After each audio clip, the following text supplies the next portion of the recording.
नमस्कार दोस्तों, fact belief Hindi YouTube channel में आपका बहुत बहुत स्वागत है। वीडियो शुरू करने से पहले जो दोस्त हमारे यूट्यूब चैनल को सब्सक्राइब नहीं किए हैं वो वीडियो के नीचे रेड कलर के सब्सक्राइब बटन को और बेल आइकॉन को जरूर दबाएं। विश्व के प्राचीन 7 अजूबों में शामिल मिस्र के पिरामिडों के बारे में बातें करेंगे। कहा जाता है ये पिरामिड राजाओं को उसके मृत्यु के पश्चात दफनाने के लिए बनाए गए थे। आपको पता है मिस्र सभ्यता एक गोल्डन समय था जब वे दुनिया की अमीर और शक्तिशाली सभ्यताओं में से एक थी। आज के समय में मिस्र के कुछ 138 पिरामिड है, जिनमें से कुछ पिरामिड जैसे कि गिजा का पिरामिड जो दुनिया की शानदार मानव निर्मित कारीगरी में से एक है। प्राचीन मिस्र साम्राज्यों के तीसरे और चौथे राजवंशों के समय में मिस्र सभ्यता ने आर्थिक समृद्धि और स्थिरता का जबरदस्त आनंद लिया,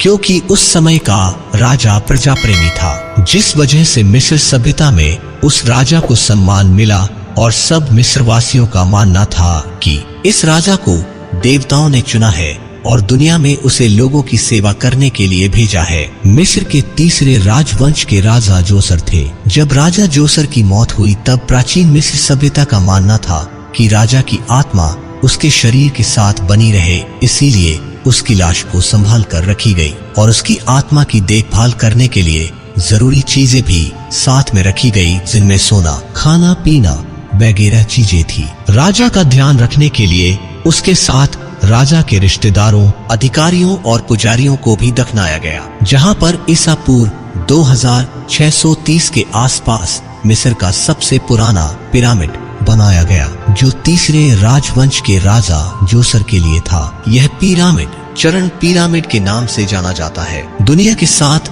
अजूबों में पिरामिड भी शामिल है, लेकिन सभी पिरामिड नहीं, बल्कि सिर्फ एक ही पिरामिड जो गिजा का महान पिरामिड है। यह इजिप्ट पिरामिड्स के चौथे वंश के राजा खुफू ने बनाया था, जो दुनिया की सबसे लंबी नील नदी के किनारे से थोड़ी दूरी पर है। गीजा पिरामिड ईसा पूर्व 2589 से 2566 में बना था, जो सभी पिरामिडों में सबसे ऊंचा पिरामिड है और उसकी ऊंचाई 481 फीट है। गीजा पिरामिड के पास 2 और पिरामिड है जो उसकी रानी और उसकी माँ के लिए है। दूसरे पिरामिडों की तरह यहाँ पर भी उसके रिश्तेदारों और अधिकारियों को साथ में दफनाया गया था, उसकी देखभाल करने के लिए। गीजा पिरामिड की बगल में एक और पिरामिड बनाया गया जो खुफू के बेटे खफरे के बेटे खशरे के लिए था। खफरे पिरामिड के अंदर चुना पत्थर से एक मूर्ति बनाई गई है, जिसमें शेर का शरीर और इंसान का सिर है, जो प्राचीन समय की सबसे बड़ी मूर्ति थी, जिसकी ऊंचाई 66 फीट की थी। इन इजिप्ट पिरामिड्स को बनाने के लिए कुछ तेज ब्लॉक पत्थर का इस्तेमाल किया गया, जिसका औसत वजन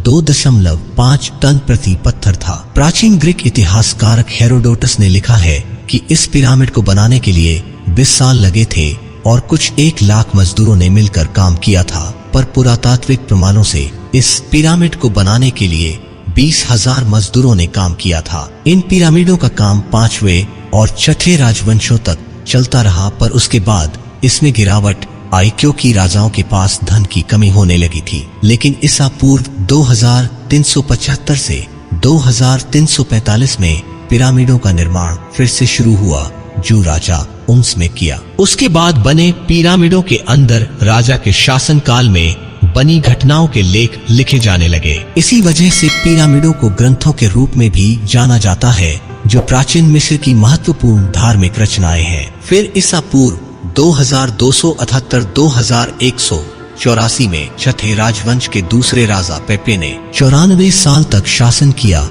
और उसके शासनकाल में पेपे पिरामिड बनाया गया, जिसका काम 30 साल तक चला, जिस वजह से मिस्र की समृद्धि घटती गई और पेपे की मौत के बाद मिस्र लगभग ध्वस्त हो गया। मिस्र सभ्यता ने पहली बार अशांत मध्यवर्ती काल में प्रवेश किया। उसके बाद मिस्र की धरती पर इतने बड़े इजिप्ट पिरामिड्स कभी नहीं बने। आज के समय में हर साल लाखों लोग मिस्र के पिरामिडों की यात्रा करने के लिए जाते हैं। मिस्र की समृद्ध और गौरवशाली कारीगरी के उसके विशाल पिरामिडों को देखने के लिए सभी पिरामिड नील नदी के पश्चिमी तट पर बनाए गए हैं। इस वीडियो में बस इतना है। हमारे साथ अंत तक बने रहने के लिए बहुत बहुत धन्यवाद। साधुवाद, शुक्रिया। वीडियोस को लाइक, कमेंट और हमारे चैनल फैक्ट बिलीफ हिंदी को सब्सक्राइब करके बेल आइकॉन के बटन को जरूर दबाएं।